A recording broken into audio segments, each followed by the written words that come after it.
The Mecklenburg County ABC Law Enforcement Division provides a free training program to ABC permitted establishments called the Alcohol Seller and Server Excellence Training to educate employees on the possession and sale of alcohol. This ABC officer training covers underage sales, forms of acceptable identification, and employee age requirements. The Mecklenburg County ABC Board, more than a bottle.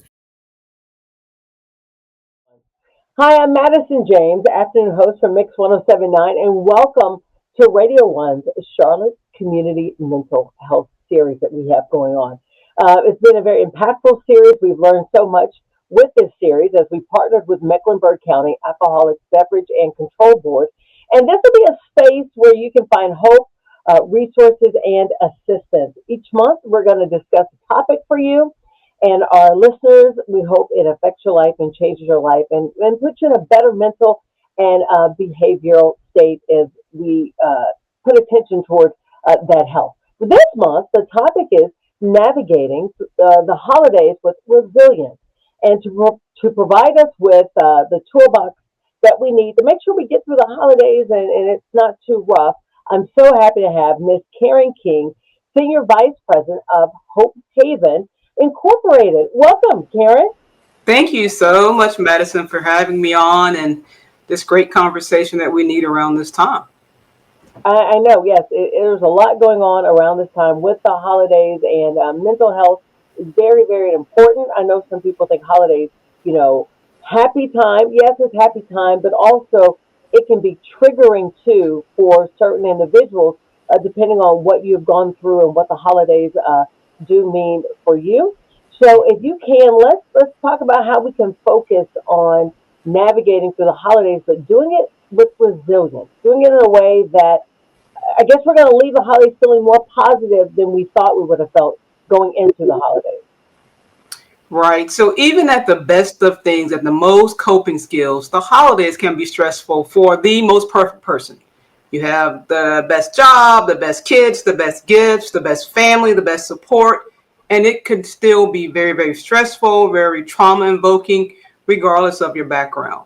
Now, you marry that and couple that with any kind of behavioral concern, mental health issues, substance use disorder, and it just compounds that impact of potential isolation, potential loneliness, and all those things and traits that come with that. So you look at that, plus the holiday season, which is normally seen as joyful time. We look forward to that. We take time off work. Our kids are out of school for 2 whole weeks, driving us crazy. And those are the best times, So if we look at those things and pick out one thing, wow, what if I didn't have my son to celebrate with for those 2 weeks? And how that can completely and just totally impact my entire last 2 weeks of the year up until the middle of January. So how does Hope Haven, tell us a little bit about what you guys do and what you bring to the table?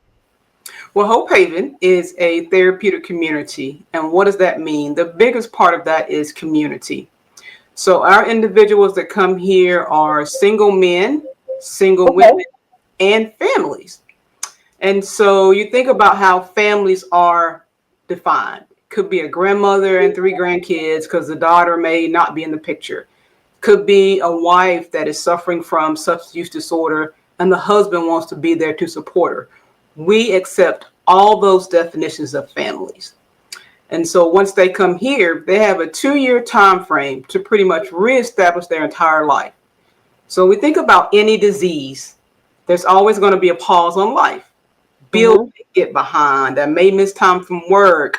I may miss grandma's birthday. I may miss my niece's graduation. Those things that are missed, here at Hope Haven, we give a 2-year time frame to reestablish those relationships, reestablish those work habits. In any disease, substance use disorder, there's going to be gaps in employment a lot of the times. Individuals come here, they work on their mental health, physical health, their emotional health. They work on reestablishing those relationships they've lost from the last X number of years of using. So here they have an opportunity to redefine what healthy looks like for them.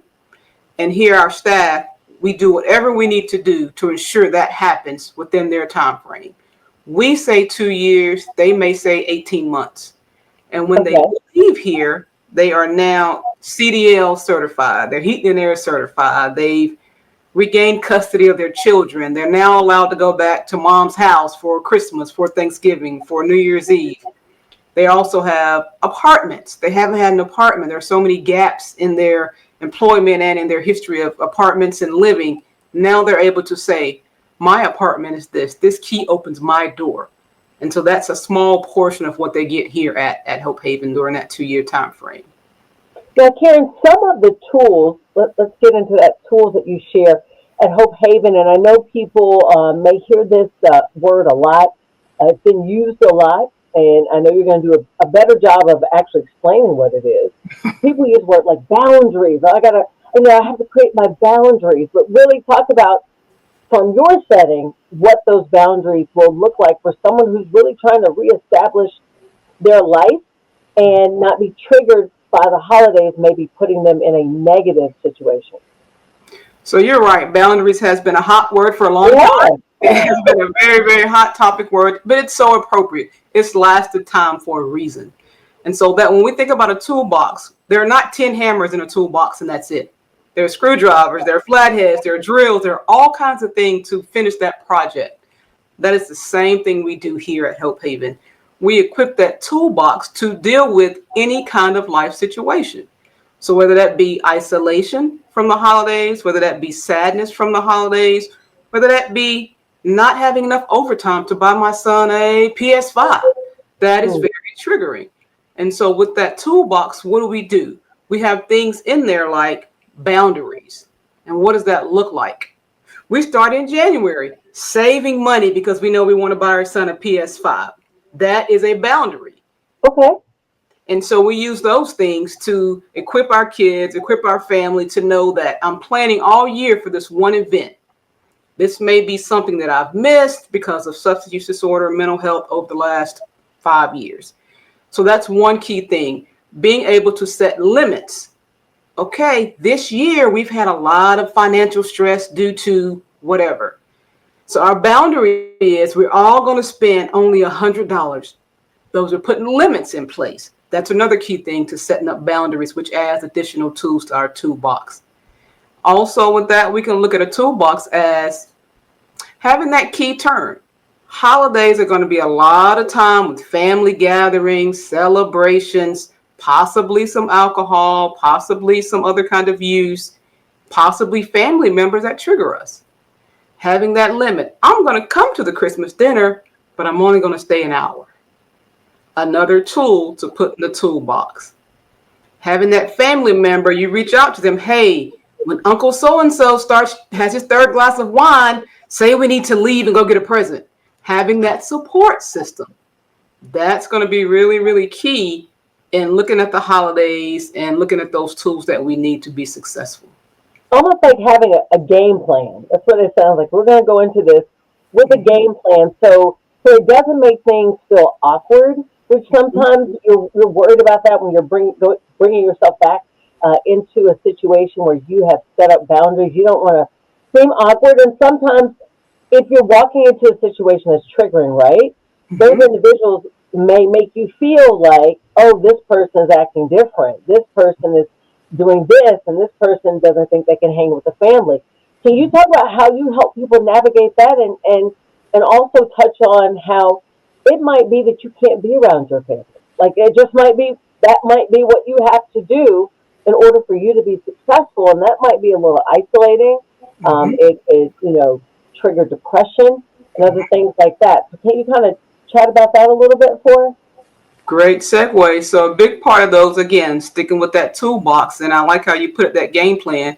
We would never go into a 5-on-5 game of basketball without having a point guard. We wouldn't go in with 5 centers. We would never do that. So having that game plan. And also a big part of that is being transparent, being honest. If I'm coming in and I've made changes from the person I was last year, I have to have that network in place, that one favorite cousin, that one favorite friend, that one sponsor, and allow them to know, and for me to be transparent. Hey, you all know that I struggle with depression. You all know that I struggle with isolation. You see that because you haven't seen me in 4 years. So the ability to be transparent and be open, that's also a triggering thing because it can make you more vulnerable. So that one family member, that one support, oh, wow, we haven't seen Karen in 4 years. Let's all whisper about her. How am I going to behave in the kitchen when I see Aunt on the back porch talking about, wow, where has Karen been? So being able to be transparent and be open and be honest, it's going to be beneficial for the individual. It's also going to be beneficial to their support network.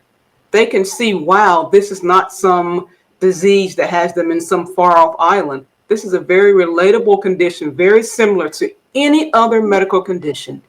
If I showed up and I had diabetes for the last 10 years, when I show up, they're going to offer me more salads. Why? Because they want me to be healthy. They want me to live longer. They're not going to offer me things that are going to trigger my disease.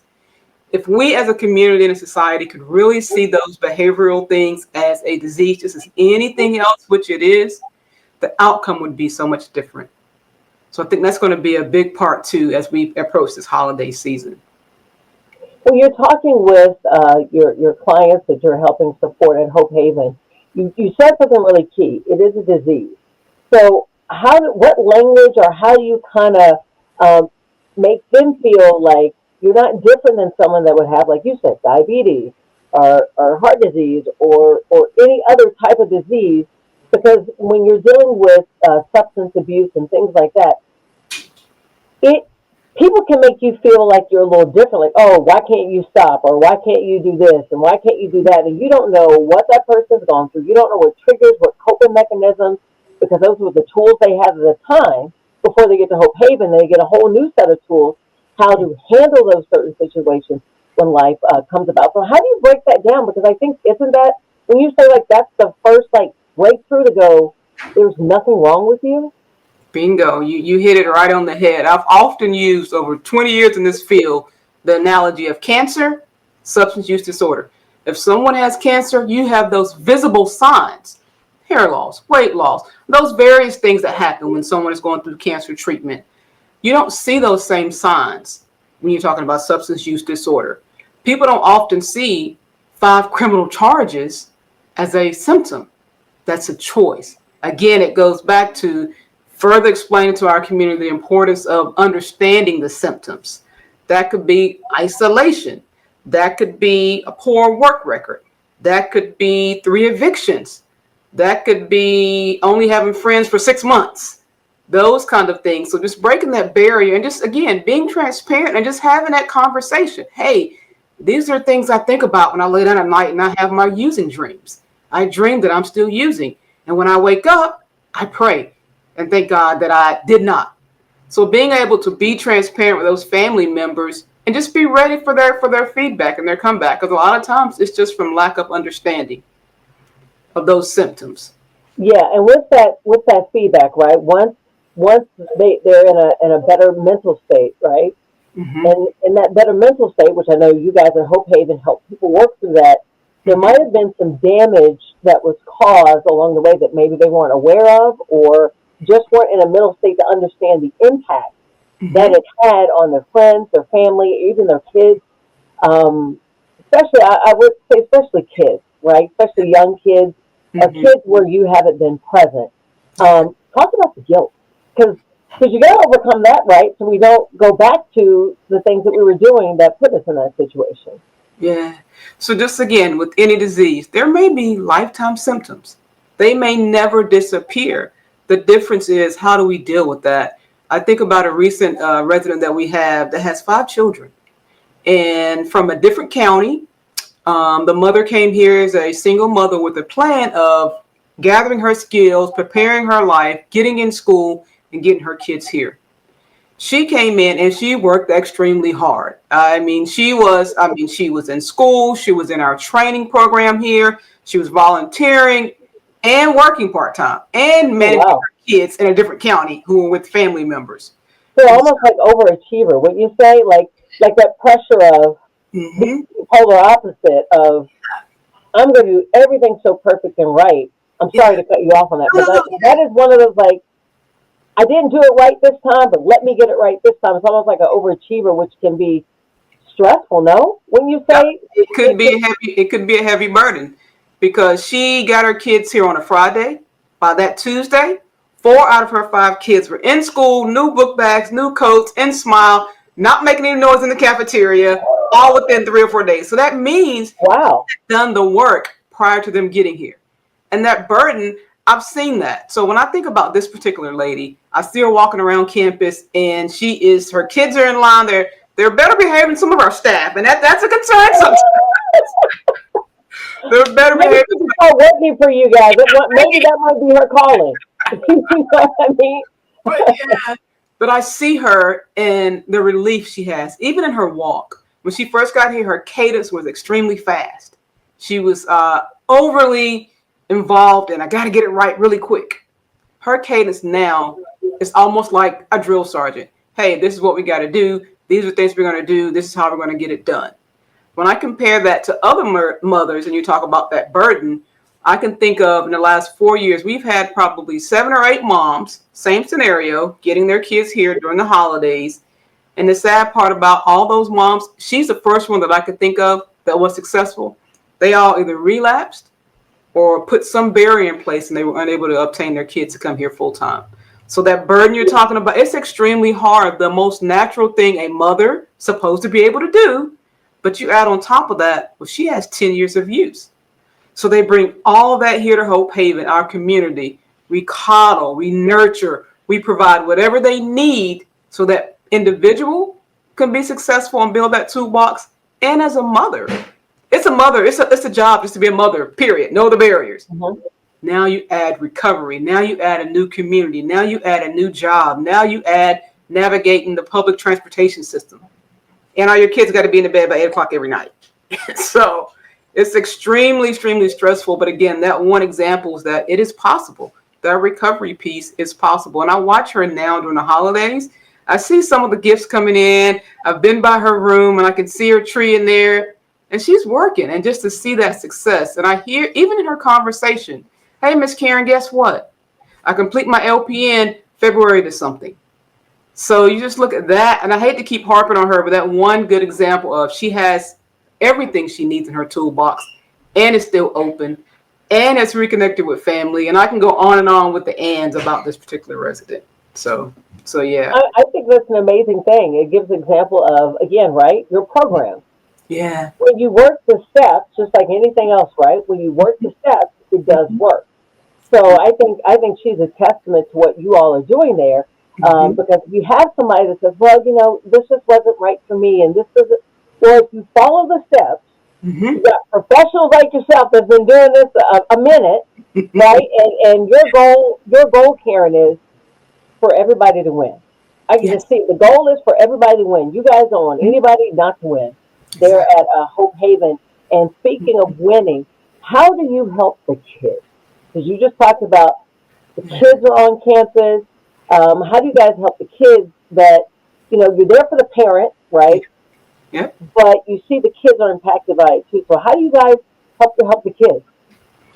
So the kids on our campus are everyone's sweet spot. We have maintenance staff, we have operations, we have culinary, we have the clinical team, which are licensed clinicians, certified clinicians. We have our CEO, we have our admin lady. Everyone loves children. And so anytime on our 8-acre campus, we may be walking to lunch, walking to the chapel, anywhere on campus. Anytime there's a kid and you look, every staff member stops. Whether it's to help him ride a bike, whether it's to tell him, make sure you stay in the blue area, don't go in the red area. So it's just, again, it speaks to our community. So how do we provide that? We provide the best that we can clinically for the parents. We give them an opportunity away from the kids to heal, learn new coping skills, how to be sober, how to be clean, and how to be a parent.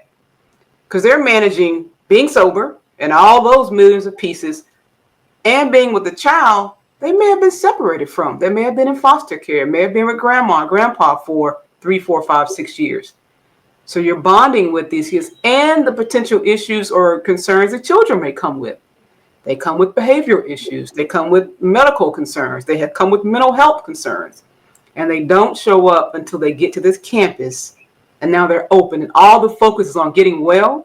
So then we see those behaviors. Kids slamming a bike down. kids slamming a door, and how do we deal with that? We have trained clinicians here that work with our adolescents and with our parents, just specifically on them outside of recovery, just how to be a parent and what that looks like. And the kids see that. They see the moms and dads. Mom didn't scream at me when I slammed the door. Let me slam it again. Something's different. So the kids see that as well. So again, it's all circled into that same cycle of making the parents better, helping them be better, and the kids have no option but to follow right behind the parents. Now, is there group therapy with that? Meaning, like you're working on the parent, like you said, teaching parents how to be parents, teaching parents and individuals how to get back into society and function in a way that they were not functioning before. So, how do you have your sessions with the family as a whole? Helping them reset, because like you just said, kids express differently.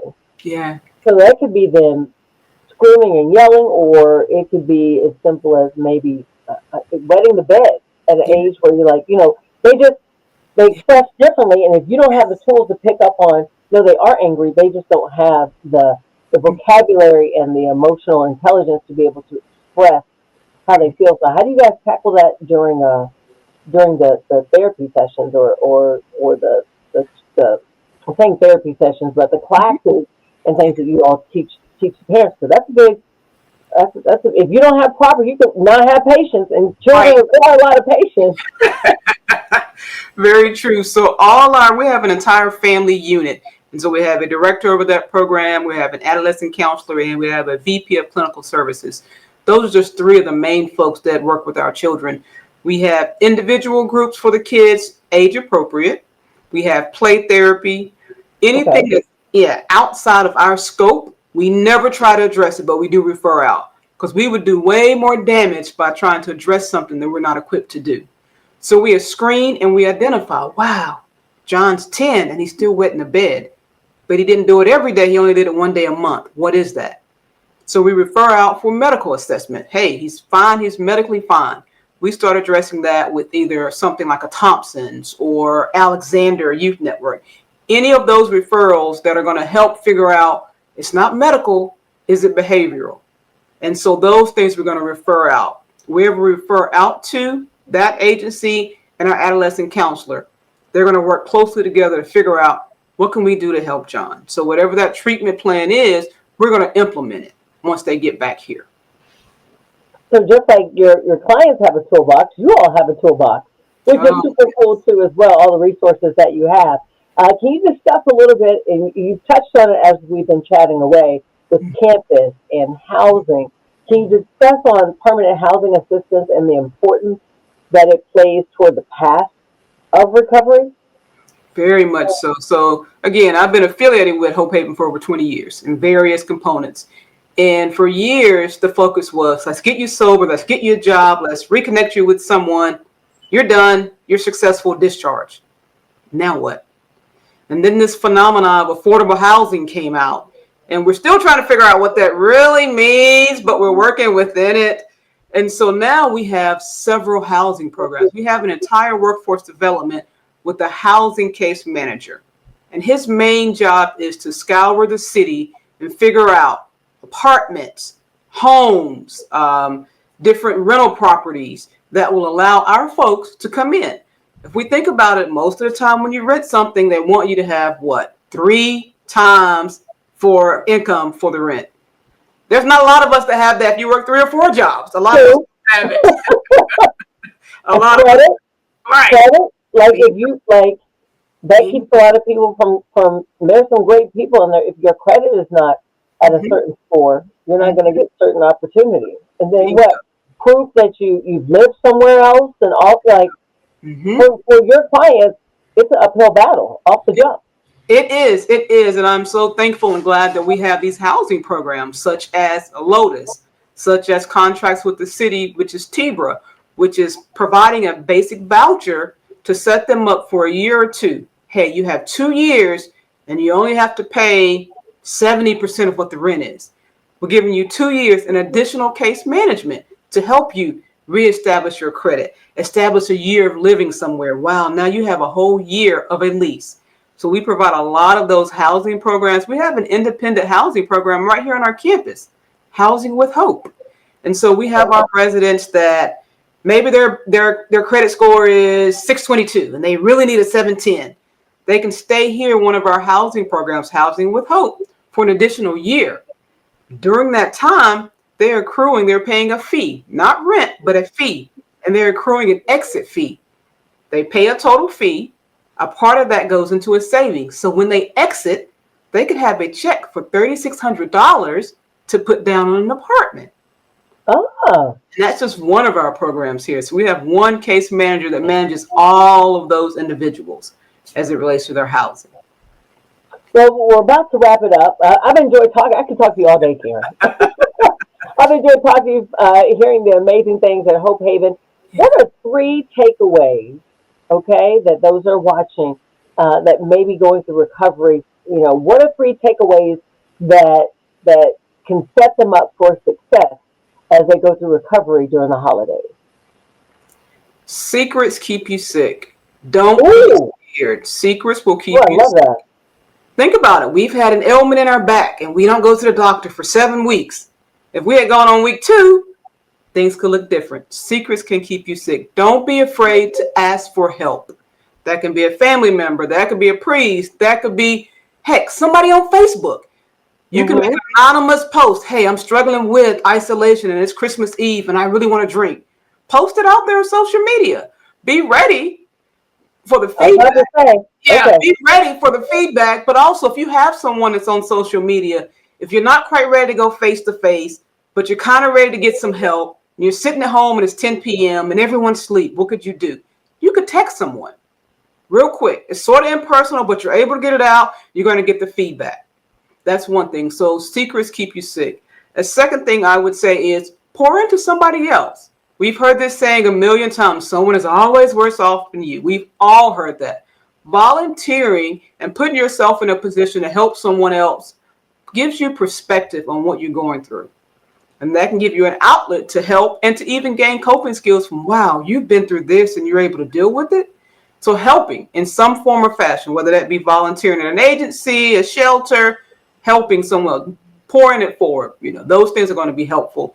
And finally, I just say, find an attitude of gratitude. And that may be easy to say. It's a great cliche. It's been said a million times.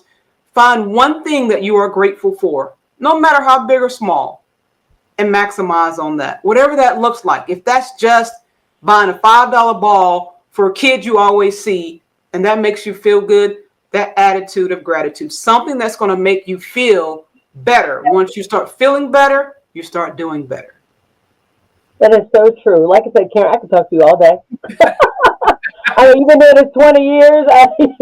You're in the business, and with your spirit, I know you guys are doing some amazing things at Hope Haven, and all your clients, you're changing lives. You're setting people up for success as they reunite with family members and get back into the flow of life, or for some, back into now what is life. You know what I mean? Some have not known any different, and during the holidays, it can be a trying time. It can be a triggering time for those during the holidays, especially. It'll be different for my family with the loss of a loved one. It's going to hit a little different during the holidays, or if you've got aging parents, or whatever that is, and you're in the road of recovery, and then you're putting yourself back into that environment. It can be triggering, but do know you're not alone. That's why I'm taking, and then just breathe. Just take it one day. If you need to step away, pull it together. Yeah. Do it. Like you said, go in there with a game plan. These are all amazing things that they are doing at Hope Haven. And we can't get out of here, Karen, without you telling folks how they can find you, how they can get in contact with you, because someone watching this right now may have a loved one, or maybe themselves that go, you know what? I need help. I need help. Wow. Best thing they can do is go to our website, hopehaveninc.org. Everything you need is right there. How to get admissions. If you're on the phone in the back room, you don't want anybody to know, you can do your application from right there. It's mobile friendly. If you have questions and you're just not sure, you can give us a call, 704-372-8809. You're going to get our front desk, and all you have to say is, I want to get admitted. How do I get admissions? They'll transfer you to me, transfer you to a director of admissions, and we'll walk you through the entire process. You don't even have to give your name. You can call from someone else's number. Reach out. Don't stay there. Secrets keep us sick. Reach out. We're here. We're here 24 hours a day. I'm actually working on Christmas Eve. I'm going to be smoking some chickens. My staff loves it. So come out, call us. That's what we're here for. Again, we appreciate you, Karen King, for sharing what Hope Haven is doing. And if you need help from Hope Haven and you're like, you know what, I'm ready for a change. I'm ready to be the new me going into 2025. The location, the information, the website, all that will be located right here at the bottom of the screen. Want to give special thank you again to Mecklenburg County ABC Board for making all of this possible. Just providing the community with means and resources such as Hope Haven Incorporated, and they're doing some amazing things. And we're going to close out with this quote, which is on your website, Hope Haven website. It's hardships often prepare ordinary people for extraordinary destiny, and that's by C.S. Lewis, and that is so true.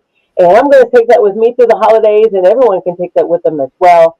And recovery for the holidays can be difficult, okay? It's going to be challenging. I'll just say it like it's going to be challenging, but Karen has shared some takeaways for us to use to make sure we are successful, navigating this through the holidays, make sure our mental health is where it needs to be as we get through the holidays. And again, Karen, you guys are doing some amazing stuff, and we really appreciate you pouring into the community and helping people have a road to recovery that is one that's going to set them up for success. Thank you so much, Madison. Thank you for all you're doing. These segments are outstanding. People can listen to them from their home in the quiet. Thank you for all that you're doing. I really, really appreciate it. Well, that's a wrap for us. Happy holidays, everyone, and take care.